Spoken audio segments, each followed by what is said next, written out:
नमस्कार साथियों, मैं हूं अजय राज और आज मैं चाणक्य नीति का पहला पाठ सुनाने जा रहा हूं। ये भारतीय परंपरा रही है कि किसी भी शुभ कार्य को प्रारंभ करने से पहले देवी देवताओं अथवा प्रभु का स्मरण किया जाए ताकि वह कार्य बिना किसी व्यवधान के सरलता पूर्वक संपन्न हो। चाणक्य नीति का प्रमुख उद्देश्य यह जानना है कि कौन सा काम उचित है और कौन सा अनुचित। आचार्य चाणक्य ने प्राचीन भारतीय नीति शास्त्र में बताए गए नियमों के अनुसार इसे लिखा है। यह पूर्व अनुभवों का सार है। उनका कहना है कि लोग इसे पढ़कर अपने कर्तव्यों और अकर्तव्यों का भली प्रकार ज्ञान प्राप्त कर सकेंगे। समसामयिक राजनीति के ज्ञान में मनुष्य अपनी बुद्धि का पुट देकर समय के अनुसार अच्छाई और बुराई में भेद कर सकता है। सबसे पहले आचार्य चाणक्य ने संघ के महत्व का प्रकाश डालते हुए यह बताया है कि दुष्ट लोगों के संसर्ग में बुद्धिमान मनुष्य को दुख उठाना पड़ता है। चाणक्य ने मनुष्य के जीवन में धन के महत्व को बताया है। उनका कहना है कि व्यक्ति को संकट के समय के लिए धन का संचय करना अति आवश्यक है। उस धन से अपने बाल बच्चों तथा स्त्रियों की रक्षा भी करनी चाहिए। इसके साथ उनका यह भी कहना है कि व्यक्ति को अपनी रक्षा सर्वोपरि करनी चाहिए। जिन लोगों के पास धन है वे किसी भी आपत्ति का सामना धन के द्वारा कर सकते हैं, परंतु उन्हें यह बात भी भली प्रकार समझ लेनी चाहिए कि लक्ष्मी चंचल है। वह तभी तक टिक कर रहती है जब तक उसका सदुपयोग किया जाता है।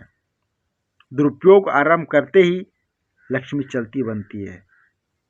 चाणक्य कहते हैं कि व्यक्ति को उसी स्थान पर रहना चाहिए जहां उसका सम्मान हो, जहां पर उसके भाई बंधु हो, आजीविका के साधन हो। इसी संबंध में वह आगे कहते हैं कि जहां धनवान वेद शास्त्रों को जानने वाले विद्वान ब्राह्मण राजा अथवा शासन व्यवस्था नदी और वैद्य आदि ना हो वहां भी नहीं रहना चाहिए। नौकरों की कार्य कुशलता का पता तभी चलता है जब उन्हें कोई कार्य करने के लिए दिया जाता है। अपने संबंधियों और मित्रों की परीक्षा उस समय होती है जब स्वयं पर कोई आपत्ति आती है। गृहस्थ का सबसे बड़ा सहारा उसकी स्त्री होती है, परंतु स्त्री का वास्तविकता भी उसी समय समझ में आती है जब व्यक्ति पूरी तरह धनहीन हो, कंगाल हो। मनुष्य को चाहिए कि वह अधिक लालच में ना पड़े।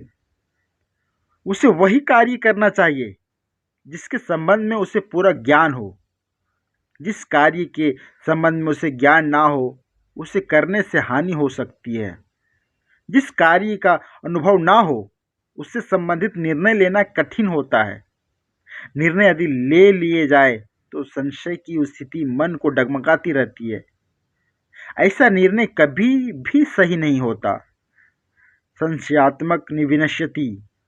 मन यदि संशय में हो तो वह रास्ते से भटकाता ही नहीं, गहरे और अंधेरे गड्ढे में फेंकता है।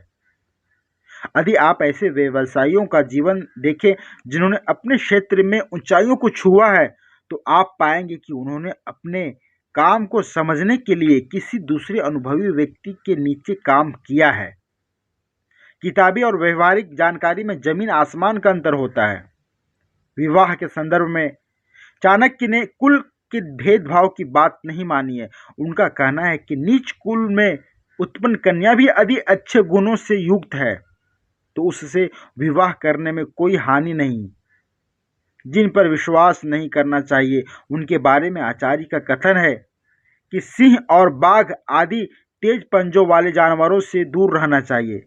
ऐसी नदियां के आसपास भी नहीं जाना चाहिए जिनके किनारे कच्चे हो और जो बरसात आदि के दिनों में लंबे चौड़े मैदान में फैल जाती हो।